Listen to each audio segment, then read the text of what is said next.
Hi ನಮಸ್ಕಾರ ಎಲ್ಲರಿಗೂ. ಎಲ್ಲರೂ ಹೆಂಗದಿರಿ? ಆರಾಮದಿರಿ ಅನ್ಕೋತೀನಿ. Welcome to my channel Deepa life style blog. ಬರ್ರಿ ಇವತ್ತು ಬ್ಲಾಗ್ ಸ್ಟಾರ್ಟ್ ಮಾಡೀನಿ. ಬೆಳಿಗ್ಗೆ ಹಿಂಗಿತ್ತು ನೋಡ್ರಿ ನಮ್ಮ ಮನೆ ಮುಂದೆಲ್ಲ ವಾತಾವರಣ. ಹೊರಗಡೆ ಎಲ್ಲ ನೋಡೋಕೆ ಭಾಳ ಚಂದ ಇರ್ತೈತಿ. ಮುಂಜಾನೆ ಅಂತೂ ಪೂರ್ತಿ ಬಿಸಿಲು ಬಿದ್ದಿರಲ್ಲ. ಸ್ವಲ್ಪ ಬಿಸಿಲು ಇನ್ನೂ ಸೂರ್ಯ ಹುಟ್ಟಾತಿದ್ದ.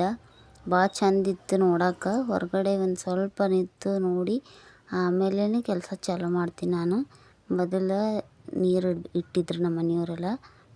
ನಾ ಅಂತೂ ನೀರು ಕಾಸೋದಿಲ್ಲ, ಅವರೇ ಎದ್ದು ಎಲ್ಲ ನೀರು ಕಾಸ್ತಾರೆ.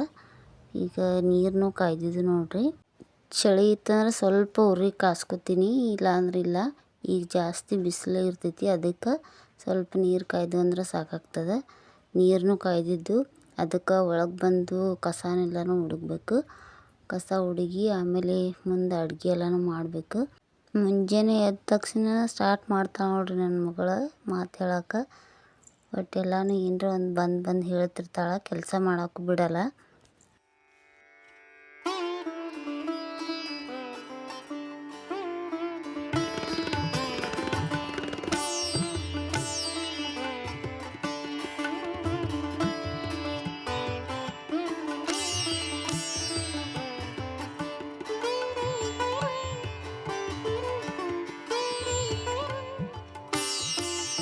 ಇವತ್ತು ನನ್ನ ಮಗಳದ್ದು ಗ್ಯಾದ್ರಿಂಗ್ ಇತ್ತು, ಅದಕ್ಕೆ ಅವಳಿಗೆ ಮೆಹಂದಿ ಹಚ್ಚಿದ್ವಿ. ಹಾಗೆ ಸ್ವಲ್ಪ ನಾನು ಹಚ್ಕೊಂಡಿದ್ದೆ. ನಿಂದೆ ಜಾಸ್ತಿ ರಬ್ ಬೇರೆ ಐತಿ ಅಂತ ಅನ್ನತಿದ್ಲು ನನ್ನ ಮಗಳು, ತೋರ್ಸಾತಿದ್ಲು. ಎಲ್ಲ ಮೆಹಂದಿನೆಲ್ಲನೂ ತೊಳ್ಕೊಂಡು ಬಂದು ನಾನು ತೋರ್ಸಾತಿದ್ಲು, ನಿಂದೆ ರಬ್ ಬೇರೆ ಐತಲ್ಲ ಅಂತ ಹೇಳಿ. ಈಗ ಕಸ ಎಲ್ಲ ಗುಡಿಸಿ ನೀರೆಲ್ಲನೂ ಹೊಡೆದು ಆಮೇಲೆ ಒಳಗೆ ಅಡುಗೆ ಮನ್ಯಾಗ ಕೆಲಸ ಸ್ಟಾರ್ಟ್ ಮಾಡಿ ನೋಡ್ರಿ. ಈಗ ಒಲೆ ಎಲ್ಲನೂ ಕ್ಲೀನಿಗೆ ಒರೆಸ್ಕೋಬೇಕು. ಫಸ್ಟ್ ಒಲೆ ಒರೆಸ್ಕೊಂಡ್ರೆ ನೀಟ್ ಅನ್ನಿಸ್ತೈತಿ. ಅಡುಗೆ ಮಾಡೋಕ್ಕೂ ಹಾಗೆ ಮಾಡೋಕ್ಕಾಗಲ್ಲ. ಅದಕ್ಕೆ ಎಲ್ಲ ನೀಟಿಗೆ ಎಲ್ಲನೂ ಒರೆಸ್ಕೊಂಡು ಅಡುಗೆ ಚಾಲು ಮಾಡೋದು ನೋಡ್ರಿ. ರಾತ್ರಿ ಎಲ್ಲ ಹುಳ ಏನಾದರೂ ಅಡ್ಡಾಡಿರ್ತಾವಲ್ಲ, ಅದಕ್ಕೆ ಹಾಗೆ ಮಾಡೋಕೆ ನಮಗೂ ಒಂಥರ ಗಲೀಜು ಅನ್ನಿಸ್ತೈತಿ. ಅದಕ್ಕೆ ನೀಟಿಗೆ ಎಲ್ಲ ಕ್ಲೀನ್ಗೆ ಒರೆಸ್ಕೊಂಡು ಇನ್ಮ್ಯಾಗ ಅಡುಗೆನೂ ಸ್ಟಾರ್ಟ್ ಮಾಡ್ಬೇಕು ನೋಡ್ರಿ. ಇವತ್ತು ರೊಟ್ಟಿ ಮತ್ತು ಚೌಳಿಕಾಯಿ ಪಲ್ಯ ಮಾಡಬೇಕು. ಅದಕ್ಕೆ ಪಟ್ ಎಲ್ಲನೂ ರೆಡಿ ಮಾಡ್ಕೋಬೇಕು ನೋಡ್ರಿ. ಚೌಳಿಕಾಯಿನ ಮೊದಲೇ ಸೋಸ್ಕೊಂಡಿಟ್ರೆ ಜಲ್ದಿ ಮಾಡೋಕ್ಕಾಗ್ತದೆ. ಅದಕ್ಕೆ ಸೋಸಿಟ್ಟಿದ್ದೆ ನಾನು ರಾತ್ರಿನೇ ಸೋಸಿ ಫ್ರಿಜ್ ಒಳಗೆ ಇಟ್ಟಿದ್ದೆ. ಅದನ್ನೆಲ್ಲನೂ ತೊಗೊಳತ್ತಿದ್ದೆ ನೋಡ್ರಿ. ಏನು ಮಾಡಬೇಕು ಅಂತ ಮೊದಲೇ ರಾತ್ರಿನೇ ಪ್ಲ್ಯಾನ್ ಹಾಕಿದ್ರೆ ಮುಂಜಾನೆ ಜಲ್ದಿ ಎಲ್ಲನೂ ರೆಡಿ ಮಾಡ್ಕೊಂಡು ಮಾಡಿಬಿಡ್ಬೋದು. ಏನು ಪ್ಲ್ಯಾನ್ ಮಾಡಲಾರ್ದೇ ಮುಂಜಾನೆ ಎದ್ದು ಏನರ ಮಾಡಿದ್ರೆ ಆಯ್ತು ಬಿಡು ಅಂದ್ರೆ ಏನು ಮಾಡಬೇಕಂತಾನೆ ಗೊತ್ತಾಗಲ್ಲ. ಯೋಚನೆ ಮಾಡೋದ್ರೊಳಗೆ ಟೈಮ್ ಹೋಗ್ಬಿಡ್ತದೆ. ಅದಕ್ಕೆ ರಾತ್ರಿನೇ ಸೋಸಿಟ್ಟಿದ್ದು ಚಲೋ ಆಯ್ತು ಚೌಳಿಕಾಯಿ. ಈಗ ಅದಕ್ಕೆ ಎಲ್ಲದಕ್ಕೂ ಹಸಿಮೆಣ್ಸಿನ್ಕಾಯಿ ಅದಕ್ಕೆ ಏನೇನು ಬೇಕೋ ಎಲ್ಲನೂ ತೊಗೊಳತ್ತಿದ್ದೆ ಫ್ರಿಜ್ ಒಳಗೆ.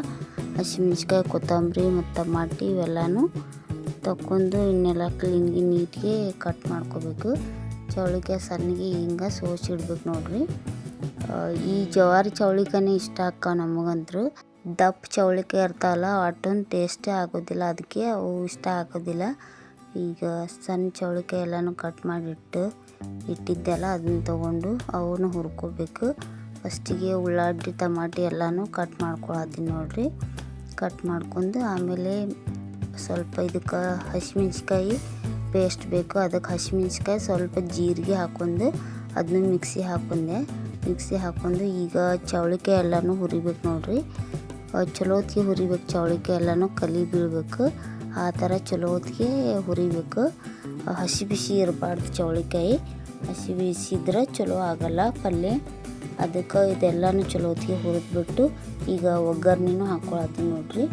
ಒಗ್ಗರ್ಣೆಗೆ ಉಳ್ಳಾಗಡ್ಡಿ, ಸ್ವಲ್ಪ ಕರಿಬೇವು ಹಾಕಿ ಚಲೋ ಹೊತ್ತಿಗೆ ಫ್ರೈ ಆದಮೇಲೆ ಸ್ವಲ್ಪ ಹಸಿಮೆಣ್ಸಿಕಾಯಿ ಪೇಸ್ಟ್ ಅದನ್ನು ಹಾಕ್ಕೊಂಡಿದ್ವಲ್ಲ, ನಮ್ಗೆ ಎಷ್ಟು ಖಾರ ಬೇಕಾಗ್ತದೋ ಅಷ್ಟು ಮೆಣಸಿನ್ಕಾಯಿ ಮಿಕ್ಸಿ ಹಾಕ್ಕೋಬೇಕು. ಆಮೇಲೆ ಅದನ್ನ ಪೇಸ್ಟ್ ಹಾಕ್ಕೊಂಡು ಸ್ವಲ್ಪ ಅರಿಶಿಣ ಪುಡಿ ಹಾಕ್ಕೊಂಡು ಎಲ್ಲ ಫ್ರೈ ಆದಮೇಲೆ ಮತ್ತೆ ಟಮಾಟೆ ಹಾಕ್ಕೋಬೇಕು. ಟಮಾಟೆ ಹಾಕ್ಕೊಂಡು ಚಲೋತ್ತಿಗೆ ಫ್ರೈ ಮಾಡಿದ್ಮೇಲೆ ಇದಕ್ಕೆ ಹುರಿದಿಟ್ಕೊಂಡಿದ್ವಲ್ಲ ಆ ಚೌಳಿಕಾಯಿನೂ ಹಾಕ್ಕೋಬೇಕು ನೋಡ್ರಿ. ಚೌಳಿಕಾಯಿ ಚಲೋತ್ತಿಗೆ ಹುರಿದಿಟ್ಟು ಚೌಳಿಕಾಯಿ ಹಾಕ್ಕೊಂಡು ಸ್ವಲ್ಪ ನೀರು ಹಾಕ್ಕೊಂಡು ಕುದಿಸ್ಕೋಬೇಕು. ಸ್ವಲ್ಪ ಕುದ್ದ ಮೇಲೆ ಸ್ವಲ್ಪ ಶೇಂಗಾದ ಪುಡಿನ ಇದಕ್ಕೆ ಹಾಕ್ಕೋಬೇಕು. ಶೇಂಗಾದ ಪುಡಿ ಹಾಕ್ಕೊಂಡು ಸ್ವಲ್ಪ ಮಿಕ್ಸ್ ಮಾಡಿ ಒಂದು 5 ನಿಮಿಷ ಕುದಿಸ್ಬಿಟ್ರೆ ರೆಡಿನೇ ಹಾಕೋದು ನೋಡ್ರಿ. ಚೌಳಿಕಾಯಿ ಪಲ್ಯ ರೆಡಿ ಆಯಿತು. ಈಗ ಚಾನು ಮಾಡಿಕೊಡತ್ತಿದ್ದೆ. ಚಹಾ ಮಾಡಿಕೊಟ್ಟು ಇನ್ನು ರೊಟ್ಟಿನೂ ಮಾಡಬೇಕು. ಜೋಳದ ರೊಟ್ಟಿ ಮಾಡತ್ತಿದ್ದೆ, ಅದಕ್ಕೆ ಹಿಟ್ಟೆಲ್ಲ ನಾದ್ಕೋಬೇಕು ನೋಡ್ರಿ. ಈಗ ಏನು ನಾಷ್ಟ ಎಲ್ಲನೂ ಮಾಡೋದಿಲ್ಲ ನಾವು.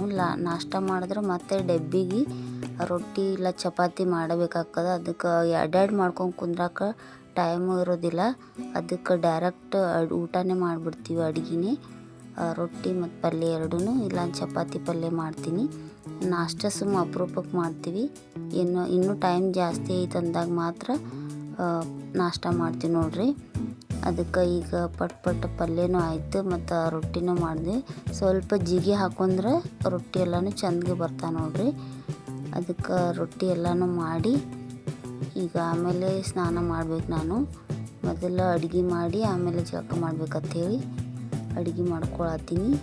ರೊಟ್ಟಿ ಮಾಡೋದೇನು ಕಷ್ಟ ಅಲ್ರಿ. ನಾವು ಯಾವತ್ತೂ ರೂಢ ಇರೋದ್ರಿಂದ ರೊಟ್ಟಿ ಮಾಡೋದು ಕಷ್ಟ ಅನಿಸೋದೇ ಇಲ್ಲ ನಮ್ಗೆ. ಉತ್ತರ ಕರ್ನಾಟಕದವ್ರಿಗೆ ಪ್ರತಿಯೊಬ್ಬರ ಮನ್ಯಾಗ ಟಪ್ ಟಪ್ ಅಂತ ರೊಟ್ಟಿ ಸೌಂಡ್ ಬಂದೇ ಬರ್ತದೆ. ದಿನಾನೂ ರೊಟ್ಟಿ ಮಾಡೇ ಮಾಡ್ತಾರೆ ಎಲ್ಲರ ಮನ್ಯಾಗೂ. ಅದು ರೂಢಿ ಆಗಿಬಿಟ್ಟೈತಿ. ಬೆಂಗ್ಳೂರು ಸೈಡೆಲ್ಲ ಇಡ್ಲಿ ದೋಸೆ ಅದು ರೂಢಿ ಆದರೆ ಇಲ್ಲಿ ರೊಟ್ಟಿ ಚಪಾತಿನೇ ರೂಢಿ. ದಿನ ತಿನ್ನಕ್ಕೂ ಒಂದಿನ ಇಲ್ಲಾಂದ್ರೂ ನಡೆಯೋದಿಲ್ಲ. ಈಗ ಅದಕ್ಕೆ ಎಲ್ಲ ರೊಟ್ಟಿ ಪಲ್ಯ ಎಲ್ಲನೂ ಮಾಡಿ ಈಗ ಡಬ್ಬಿನೂ ಕೊಟ್ಬಿಟ್ಟು ಆಮೇಲೆ ಜಳಕ ಮಾಡ್ಬೇಕಂತ ಡಬ್ಬಿನೂ ಕೊಟ್ಟಾತ್ತೀನಿ ನೋಡ್ರಿ. ಮೊಸರು ಮತ್ತು ಸೌಂತಿಕಾಯಿ ಎಲ್ಲನೂ ಕಟ್ ಮಾಡಿ ಈಗ ರೊಟ್ಟಿ ಹಾಕಬೇಕು. ಈಗ ಮೊಸರು ಇದ್ರೇ ಚಲೋ ಅನ್ನಿಸ್ತದೆ ಬೇಸಿಗೆ ಒಳಗೆ ಊಟ ಮಾಡೋಕೆ. ಅದಕ್ಕೆ ಮೊಸರು ಸೌಂತಿಕಾಯಿ ರೊಟ್ಟಿ ಪಲ್ಯ ಎಲ್ಲನೂ ಹಾಕಿ ಕಟ್ಬಿಟ್ಟು ಆಮೇಲೆ ಈಗ ಸ್ನಾನ ಮಾಡ್ಕೊಂಡು ಬಂದೆ ನೋಡ್ರಿ. ಅಡುಗೆ ಎಲ್ಲ ಮಾಡಿ ಜಳಕ ಮಾಡಿದೆ. ಜಳಕ ಮಾಡಿದ್ಮೇಲೆ ಸ್ವಲ್ಪ ಬುದ್ಧರ ಮುಂದೆ ಒಂದು ದೀಪ ಹಚ್ಚಿಬಿಟ್ರೆ ಮನಸ್ಸಿಗೆ ಶಾಂತ ಅನ್ನಿಸ್ತೈತಿ. ಅದಕ್ಕೆ ಒಂದು ನಮಸ್ಕಾರ ಮಾಡಿ ಆಮೇಲೆ ಈಗ ನನ್ನ ಮಗಳಿಗೂ ರೆಡಿ ಮಾಡಬೇಕು. ಆಕೆಗೂ ಟೈಮ್ ಆಗಿತ್ತು. ಇವತ್ತು ಗ್ಯಾದ್ರಿಂಗ್ ಇರೋದ್ರಿಂದ ಮಧ್ಯಾಹ್ನ ತನಕ ಅಷ್ಟೇ ಸ್ಕೂಲ್ ಇತ್ತು. ಅದಕ್ಕೆ ಆಕಿಂದ ತಲೆಯೆಲ್ಲ ತೊಳೆದಿದ್ದೆ. ಜಾಸ್ತಿ ಕೂದಲದಾವು ನನ್ನ ಮಗಳಿಗೆ. ನನಗೆ ಜಾಸ್ತಿ ಕೂದಲಿಲ್ಲ, ಅಷ್ಟು ಕೂದಲದಾವು. ಅದನ್ನೆಲ್ಲ ತೊಳೆಯೋಟ್ಲೇ ಭಾಳ ಲೇಟ್ ಆಗ್ತದ. ಅದಕ್ಕೆ ಇವತ್ತು ಅಡುಗೆ ಎಲ್ಲ ಮಾಡಿಬಿಟ್ಟೆ ಆಮೇಲೆ ಆಕೆಗೂ ಸ್ನಾನ ಮಾಡಿಸಿದೆ. ಕೂದಲೆಲ್ಲ ತೊಳೆದು ಈಗ ಗ್ಯಾದ್ರಿಂಗ್ ಇತ್ತಲ್ಲ ಅದಕ್ಕೆ ಕೂದಲೆಲ್ಲ ತೊಳೆದಿದ್ದೆ. ಈಗ ತಲೆ ಹಿಕ್ಕೊಂಡು ಕಳಿಸ್ಬೇಕು ಸ್ಕೂಲ್ಗೆ. ಅದಕ್ಕೆ ಒಂದು ಕ್ಲಿಪ್ ಹಾಕಿಬಿಟ್ಟು ಕಳಿಸ್ಬಿಟ್ಟೆ. ಸ್ಕೂಲ್ಗೆ ಹೋಗಿ ಮಧ್ಯಾಹ್ನ ಬಂದಳವಳು. ಈಗ ಮಧ್ಯಾಹ್ನದಿಂದ ಮತ್ತೆ ಬ್ಲಾಗ್ ಸ್ಟಾರ್ಟ್ ಮಾಡಿ ನೋಡ್ರಿ. ಮಧ್ಯಾಹ್ನ ನನ್ನ ಮಗಳು ಸ್ಕೂಲ್ಗೆ ಹೋಗಿ ಬಂದಿದ್ಲು. ಇನ್ನು ಸಂಜೆ ಮುಂದೆ ಗ್ಯಾದ್ರಿಂಗ್ ಇತ್ತು. ಅದಕ್ಕೆ ಮತ್ತೆ ರೆಡಿ ಮಾಡಬೇಕಾಗಿತ್ತು. ಅದಕ್ಕೆ ಜಲ್ದಿ ಬಾಂಡೆ ಎಲ್ಲನೂ ಮಧ್ಯಾಹ್ನ ಮತ್ತೆ ಒಂದು ಟೈಮ್ ಎಲ್ಲ ಕೆಲಸನೂ ಮಾಡಬೇಕೇ ಆಗ್ತದ. ಕಸ ಬಾಂಡೆ ಮತ್ತು ಬಟ್ಟೆ ತೊಗೊಳ್ಳೋದು ಎಲ್ಲನೂ ಮಾಡಬೇಕು ಸಂಜೆಗೆ. ಈಗ ಅದಕ್ಕೆ ಬಾಂಡೆ ಎಲ್ಲನೂ ತೊಳೆದು ಆಮೇಲೆ ನನ್ನ ಮಗಳು ರೆಡಿ ಮಾಡ್ಬೇಕು ನೋಡ್ರಿ. ಮುಂಜಾನೆ ಒಂದು ಕೆಲಸ ಅಂದ್ರೆ ಮತ್ತು ಸಂಜೆಗೆ ಮತ್ತು ಅದೇ ಕೆಲಸ. ಫ್ರೀಯಾಗಂತೂ ಇರಲ್ಲ ಹೆಣ್ಮಕ್ಳು. ಈಗ ಮಧ್ಯಾಹ್ನ ಎಲ್ಲ ಕೆಲಸ ಮಾಡಿಕೊಂಡು ಈಗ ಸಂಜೆ 4 ಗಂಟೆ ಆಗಿತ್ತು. ಆವಾಗ ನನ್ನ ಮಗಳಿಗೂ ರೆಡಿ ಮಾಡತ್ತಿದ್ದೆ ನೋಡ್ರಿ. ಆಕಿನೊಂದು ಡ್ಯಾನ್ಸ್ ಇತ್ತು. ಅದಕ್ಕೆ ಆಕಿಗೆಲ್ಲನೂ ತಲೆ ಬಾಚಿಬಿಟ್ಟು ಎಲ್ಲ ರೆಡಿ ಮಾಡಿ ಅವಳಿಗೆಲ್ಲ ಕಿವ್ಯಾನು ಎಲ್ಲ ನಕ್ಲೆಸ್ ಎಲ್ಲ ಹಾಕಿ ಮನೆಯಲ್ಲೇ ರೆಡಿ ಮಾಡಿ ಕಳಿಸೋದಿತ್ತು. ಅದಕ್ಕೆ ಎಲ್ಲನೂ ರೆಡಿ ಮಾಡಿದೆ ನೋಡ್ರಿ. ರೆಡಿ ಮಾಡಿ ಇನ್ನು ಗ್ಯಾದ್ರಿಂಗ್ ಕಳಿಸ್ಬೇಕು. ನಾನಂತೂ ಹೋಗಲಿಲ್ಲ ಗ್ಯಾದ್ರಿಂಗ್ಗೆ. ಸಿಕ್ಕಾಪಟ್ಟೆ ಗದ್ದಲಿರ್ತೈತಿ, ಅದಕ್ಕೆ ಹೋಗೋಕ್ಕಾಗಲಿಲ್ಲ. ಅವಳಿಗೆ ಇಲ್ಲೇ ಮನೆಯಲ್ಲೇ ರೆಡಿ ಮಾಡಿ ಸ್ವಲ್ಪ ಫೋಟೋ ಎಲ್ಲ ತೆಗೆದು ಆಮೇಲೆ ಗ್ಯಾದ್ರಿಂಗ್ ಕಳಿಸಿದೆ ನೋಡ್ರಿ. ಈಗ ನನ್ನ ಮಗಳದ್ದು ಡ್ಯಾನ್ಸ್ ಇತ್ತು. ಸಿದ್ದೇಶ್ವರ ಸ್ವಾಮೀಜಿ ಅವ್ರದ್ದು ಡ್ಯಾನ್ಸ್ ಮಾಡಿದ್ಲು ಅವಳು. ಅದಕ್ಕೆ ಅದು ಎಲ್ಲ ಸ್ವಲ್ಪ ವಿಡಿಯೋ ಮಾಡ್ಕೊಂಬಂದಿದ್ರು. ಅದಿಷ್ಟು ಆ್ಯಡ್ ಮಾಡೀನಿ ಇದ್ರಾಗ. ಈಗ ಎಲ್ಲ ಗೋರ್ಮೆಂಟ್ ಸ್ಕೂಲು ಯಾವ ಪ್ರೈವೇಟ್ ಸ್ಕೂಲ್ಗಿಂತ ಏನು ಕಡಿಮೆ ಇಲ್ಲ ನೋಡ್ರಿ. ಎಲ್ಲ ಥರ ಗ್ಯಾದ್ರಿಂಗ್ ಮಾಡ್ತಾರೆ. ಎಲ್ಲ ಥರ ಸವಲತ್ತೂ ಐತಿ. ಈಗ ಅದಕ್ಕೆ ಗ್ಯಾದ್ರಿಂಗ್ನು ಭಾರಿ ಗ್ರ್ಯಾಂಡಾಗಿ ವರ್ಷನೂ ಮಾಡ್ತಾರೆ. ಎಲ್ಲ ಗ್ರ್ಯಾಂಡಾಗಿ ಗ್ಯಾದ್ರಿಂಗ್ ಎಲ್ಲನೂ ಮಾಡಿದ್ರು. ಯಾವ ಕೊರತೆನೂ ಇಲ್ಲ ಯಾವ ಗೋರ್ಮೆಂಟ್ ಸ್ಕೂಲ್ ಒಳಗೆ. ಗೋರ್ಮೆಂಟ್ ಸ್ಕೂಲ್ ಒಳಗೆ ಕಳಿಸೋದು ಭಾಳ ಒಳ್ಳೇದು ಅನ್ನಿಸ್ತೈತಿ. ಈಗ ನನ್ನ ಮಕ್ಕಳು ಡ್ಯಾನ್ಸ್ ಇತ್ತು ಸಿದ್ದೇಶ್ವರ ಸ್ವಾಮೀಜಿದು. ಈ ಥರ ಡ್ಯಾನ್ಸ್ ಎಲ್ಲನೂ ಮಾಡಿದರು. ಇದಾಗಿತ್ತು ಇವತ್ತಿನ ನಮ್ಮ ವಿಡಿಯೋ. ಈ ವಿಡಿಯೋ ನಿಮ್ಗೆ ಇಷ್ಟ ಆದರೆ ಪ್ಲೀಸ್ ಲೈಕ್ ಮಾಡಿರಿ, ಶೇರ್ ಮಾಡಿರಿ ಆ್ಯಂಡ್ ಸಬ್ಸ್ಕ್ರೈಬ್ ಮಾಡ್ಕೊರಿ. ಪ್ಲೀಸ್ ಸಪೋರ್ಟ್ ಮಾಡಿರಿ. Thank you for watching. Please support ಮಾಡಿರಿ.